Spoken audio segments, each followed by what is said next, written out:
Aliens. Do they really exist? Or are they just a figment of humanity's imagination? Nothing more than an urban legend? Tonight, we'll once again examine the facts from a Japanese perspective. Title: The Reptilians, the most feared extraterrestrials. Are they really ruling the world? 1. Introduction. The dark side of the UFO phenomenon. We have talked about the Greys, small, emotionless beings who may be harvesting human DNA. We have talked about the Nordics, beautiful, blonde, wise beings who say they are here to help humanity.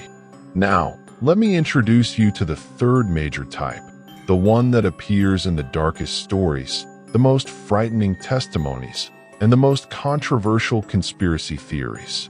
The Reptilians. They are also called reptoids, draconians, lizard people, or saurians. Unlike the cold but neutral Greys, and unlike the warm but elusive Nordics, reptilians are almost always described as hostile, manipulative, hierarchical, and power-hungry. Some say they live beneath the earth. Others say they come from the Draco constellation, specifically from a planet orbiting the star Thuban or Alpha Draconis. Still others claim they have been here longer than humans, and that they secretly control human governments, banks, and even religions. Are these stories real? Or are they modern versions of ancient fears about serpents and dragons?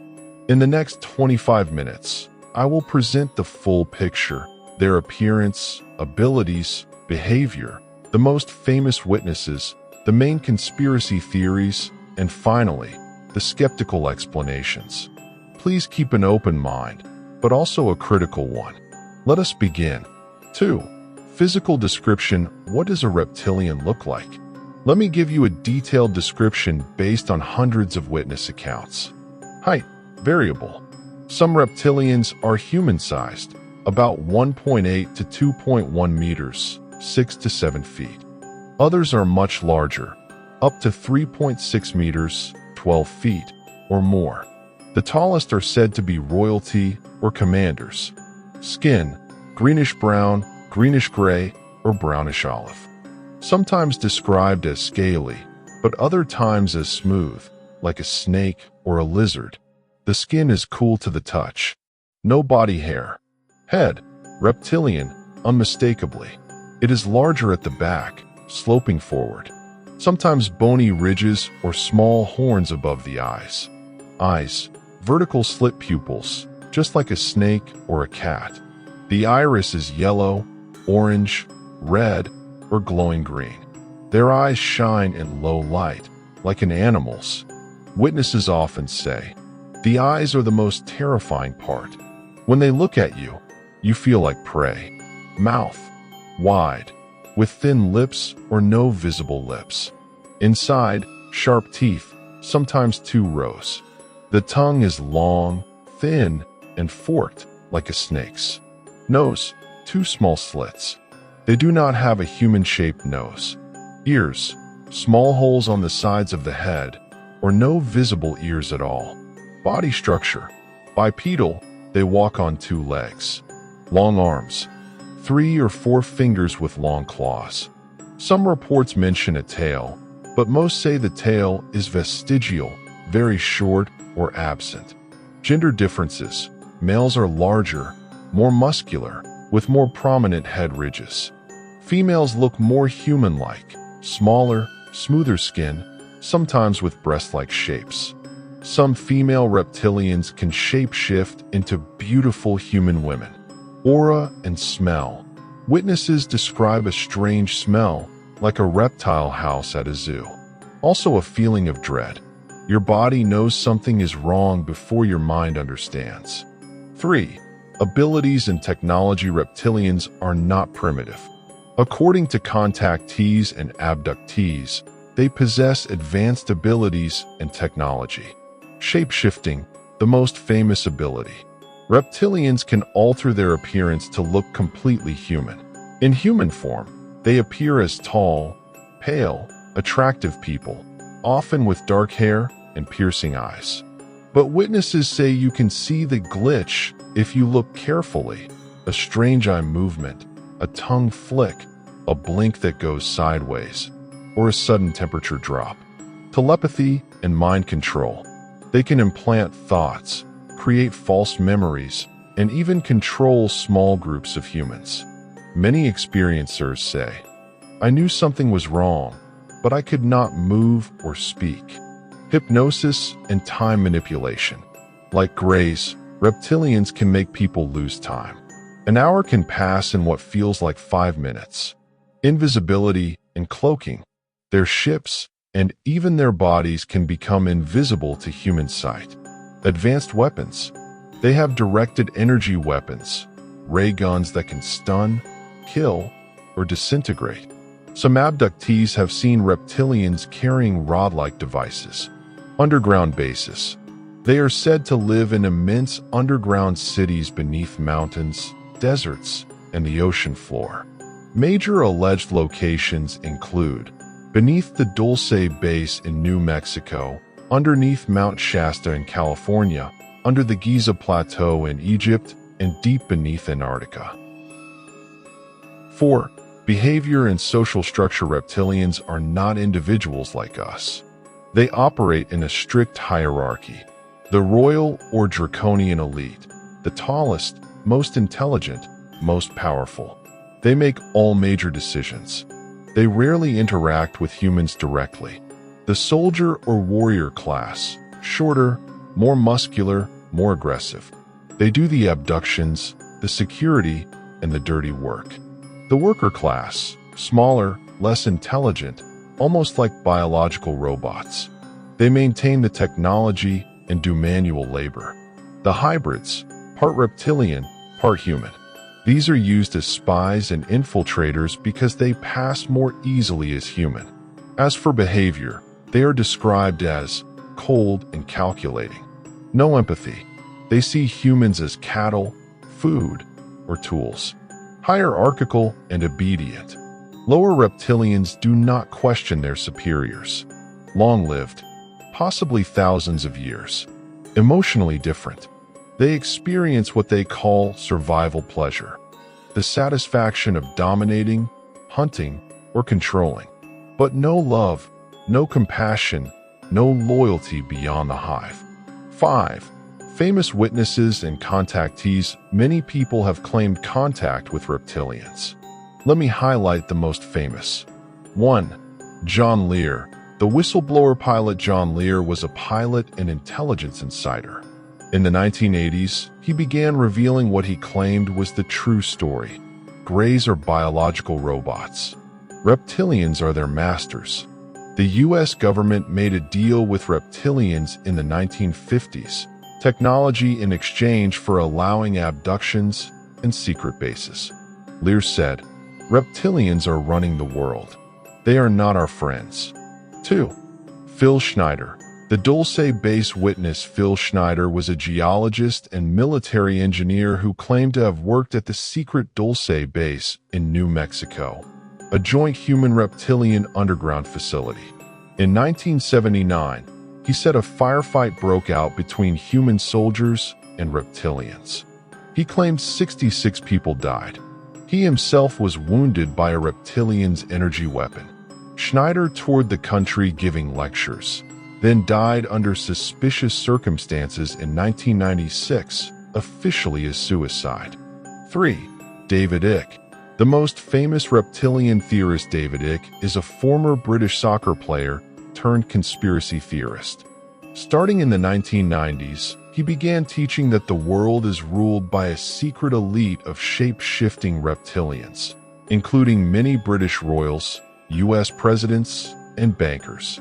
Icke says these reptilians come from the Draco constellation, feed on human fear and negative energy, and have controlled humanity for thousands of years through religions, royalty, and financial systems. He famously published photos of Queen Elizabeth II and former US Secretary of State Hillary Clinton, and claimed you can see reptilian eyes or scales in their faces. Most people laugh at Icke, but his books have sold millions. and he has inspired many other researchers. 4. Simon Parkes. The British politician contactee Simon Parkes is a local politician in England and also one of the most unusual contactees. He claims to be the son of a reptilian mother and a human father. He says his mother is a reptilian queen from the Draco constellation. He has regular contact with both reptilians and Nordics. According to Parkes, reptilians are not purely evil. Some are neutral, and a small faction wants peace with humans. His testimony is both detailed and bizarre, even by ufology standards. 6. Conspiracy theories and alleged historical influence. The reptilian narrative goes far beyond individual contact stories. It forms a complete alternative history. Let me summarize the main claims. Claim 1. Reptilians were on Earth before humans. They arrived here hundreds of thousands of years ago, possibly from the Draco constellation or from another dimension. Humans evolved naturally, or were created by another species, but reptilians see Earth as their territory. Claim 2. They control humanity through elites. The reptilians do not need to rule openly. They rule through puppets, selected humans in royal families, governments, central banks, and intelligence agencies. These humans are either mind-controlled, hybrids, or willing collaborators who receive power and wealth in exchange for loyalty. Claim 3. Religions were designed to hide reptilian control. Many reptilian researchers claim that the serpent in the Garden of Eden, the one who tempted Eve, was a reptilian. Later, the dragons and serpents in ancient texts are not myths. They are memories of reptilian rulers. The famous Watchers in the Book of Enoch, angels who came to Earth and bred with human women, were reptilians. Claim 4. Famous historical figures were reptilians or reptilian hybrids. Some claim many Egyptian pharaohs, Roman emperors, and European kings had reptilian blood. More recently, some U.S. presidents, British prime ministers, and billionaire bankers are said to be shapeshifters. Claim 5. The goal is total control. Reptilians want to keep humanity divided, fearful, and fighting, because negative emotions are either food for them, energetic food, or simply keep us too distracted to discover the truth. They allow just enough technology to keep the system running, but not enough to free us. Claim 6. The good reptilians, a minority. Not all reptilians are hostile. Some contactees, like Simon Parkes, claim that a small faction of reptilians, often associated with the Nordics, is trying to help humans free themselves from the hostile reptilians. 7. Motivation. Why do reptilians do what they do? Approximate 2.5 minutes. Why would an advanced species bother with humans? Several theories exist. Theory 1. Emotional harvesting, fear, and lush. This is the most famous theory, popularized by the American writer Robert Monroe.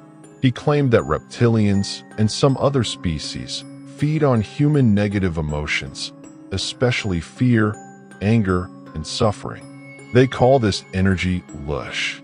In this view, wars, economic crises, political divisions, and media fear-mongering are not accidents. They are deliberately created, like a farmer creating conditions for a good harvest. Reptilians do not need our gold or our DNA. They need our emotional energy. Theory 2. Resource control, a simpler theory. Reptilians want Earth's minerals, water, and possibly humans as slaves or food. They do not need to invade openly. They just need to control the humans who extract and transport resources. Theory 3. Genetic desperation, like the Greys. Some reptilians may have genetic problems. They need human DNA to maintain their bloodlines. This is why they abduct humans for reproductive experiments. Theory 4. Ego and domination, the simplest explanation. They do it because they can. Reptilians have a hierarchical, dominance-based psychology. Controlling less powerful beings is simply what they enjoy. 9. The skeptical view of all three types. The skeptical arguments against reptilians are the strongest. First, ancient mythological recycling. Serpent gods, dragon kings, and lizard people appear in almost every ancient culture: Sumerian, Egyptian, Hindu, Chinese, Mayan, and even Aboriginal Australian. Skeptics say these are symbolic figures representing chaos, wisdom, or the underworld. Reptilian believers have simply taken ancient myths literally. The reptilian elite is simply a story that turns abstract political anger into a concrete monster. We want someone to blame for wars, recessions, and inequality, so we invent lizard kings. Sixth, the racist accusation. Some critics note that describing evil, cold-blooded, reptilian humanoids has uncomfortable parallels with racist stereotypes. The reptilian narrative has sometimes been used to dehumanize certain ethnic or religious groups. 10. Why the reptilian narrative persists. Given all the skepticism, why do so many people still believe in reptilians? Reason 1. Extreme experiences feel real. People who claim abduction or encounter with reptilians often show genuine symptoms of trauma. They are not lying. They believe what they saw. And belief is psychologically powerful. Reason 2. It explains the world. Corruption, war, inequality, these feel irrational. The reptilian theory offers a simple, satisfying answer. The world is not broken by accident. It is broken on purpose by non-human intelligences. This is emotionally comforting for some people. Reason 3. Multiple independent witnesses. Despite the lack of physical proof, many unrelated people across decades and countries describe similar-looking reptilians. Coincidence is possible, but so is a genuine, unknown phenomenon. Reason 4. The shape-shifting loophole. If reptilians can shape-shift and erase memories, then no physical evidence will ever be found. This makes the theory unfalsifiable, which is also a weakness, but it protects believers from disproof. 11. Conclusion. Let me bring this to a close. Reptilians, or draconians, represent the most frightening face of the extraterrestrial mystery. They are not small, gray, and neutral. They are not tall, blonde, and helpful. They are described as ancient, cold-blooded, hierarchical beings who may have been on Earth before us, and who may still be secretly influencing human affairs. Are they real? The skeptic says they are monsters from mythology, dressed in modern science fiction clothes. They are fear projections and convenient scapegoats for human problems. There is zero credible evidence. The believer says, too many witnesses, too many consistent details, too many inexplicable experiences. Governments do not want you to know the truth. The reptilians themselves erase your memory. But the truth is there, beneath the surface, literally and figuratively. I do not know which side is correct. No one does. But I will tell you this. The next time you feel an unexplained sense of dread, the next time you see a politician or a CEO with strangely vertical pupils in a photograph, the next time you watch a leader smile on television and feel cold instead of warmth, you might remember this lecture. And you might ask yourself, are there serpents among us? Thank you for listening to this 25-minute overview of the reptilians, the most controversial and terrifying type in all of ufology. Whether you believe or not, stay curious and stay cautious. Goodbye, goodbye, goodbye.